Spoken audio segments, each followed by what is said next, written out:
নাচনীগৰাকী এটি যোজনা ইয়াৰ পিছত এটি নামৰ পিছত তেওঁলোকৰ যি বাদ্যযন্ত্ৰ আনিছে সেয়া সংগত কৰিব পাৰিব।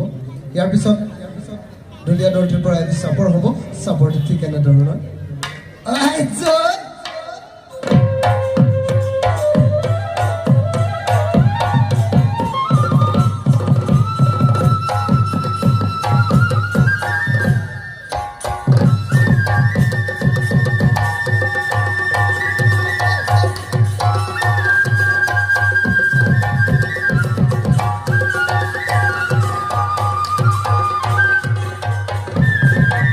আন্তৰিক ধন্যবাদ জ্ঞাপন কৰিছোঁ আৰু লগতে ইয়াৰ পৰৱৰ্তী কাৰ্যসূচীসমূহ পৰিচালনা কৰিবৰ বাবে আমি অধ্যক্ষ বৰা ডাঙৰীয়াক অনুৰোধ জনাইছোঁ আৰু মাইক্ৰ'ফোনটো মই তেখেতৰ হাতত অৰ্পণ কৰিছোঁ। নাওবৈচা ৰঙানদী বিহু সন্মিলনৰ সমূহ কৰ্মকৰ্তালৈ মই ধন্যবাদ জনাইছোঁ যে এই অভাৰজনক এটা গুৰু দায়িত্ব দি ৰাখিছিল। মোৰ অকণমান আহোঁতে দেৰি হ'ল। নাহৰকটীয়া একেলগৰ বন্ধুজনৰ আজি বিয়া আছিল। গতিকে বিয়াৰ সূত্ৰে মই নাহৰকটীয়াৰ পৰা আহি অকণমান আধা ঘণ্টা লেট হৈ গৈছে। গতিকে সেয়ে মই প্ৰথমতে ক্ষমা বিচাৰিছোঁ সকলোৰে ওচৰত। আশা কৰিছোঁ এই কাৰ্যসূচীভাগ খুব সুন্দৰকৈ হ'ব। নাওবৈচা ৰঙানদী কেন্দ্ৰীয় ৰঙালী বিহু সন্মিলনৰ উদ্যোক্তাসকলে বহু বছৰৰ পৰা এই বিহুখন পালন কৰি আহিছে। অসমীয়া জাতি গঠনত তেখেতসকলৰ যি এই প্ৰচেষ্টা, সেই প্ৰচেষ্টা সঁচাকৈ শলাগ ল'বলগীয়া। নাওবৈচা অঞ্চলৰ সকলোতকৈ বৃহৎ বিহু সন্মিলন এইখন। গতিকে সকলোৰে আশীৰ্বাদ শিৰত লৈ মই মোৰ অধ্যক্ষৰ আসন গ্ৰহণ কৰিছোঁ।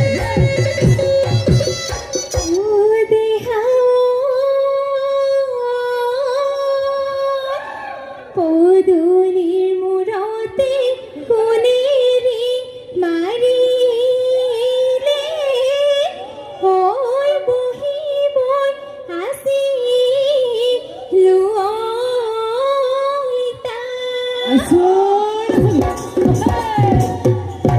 ঘূৰতে বুজিলো তাতৰ হাত এৰিলো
কবানে অন্তৰীখন কবানে অন্তৰখন খুলি কবানে ঐ অন্তৰখন কবানে অন্তৰখন খুলি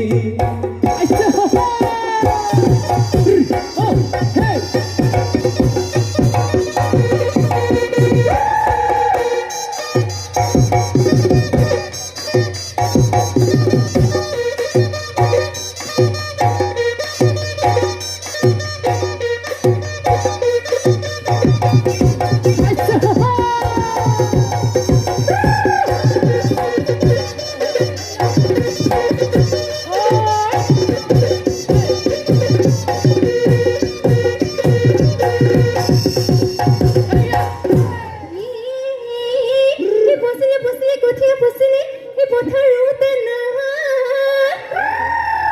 এই পথাৰ ৰুতে না এই বিহু মাৰি থাকোতে এই জয়ও ঘটিয়ালে কোনেও তো সুতা নাই সে নাই লিখিকা না হাঁহিবা মিছিকা জবন গলে পাবলো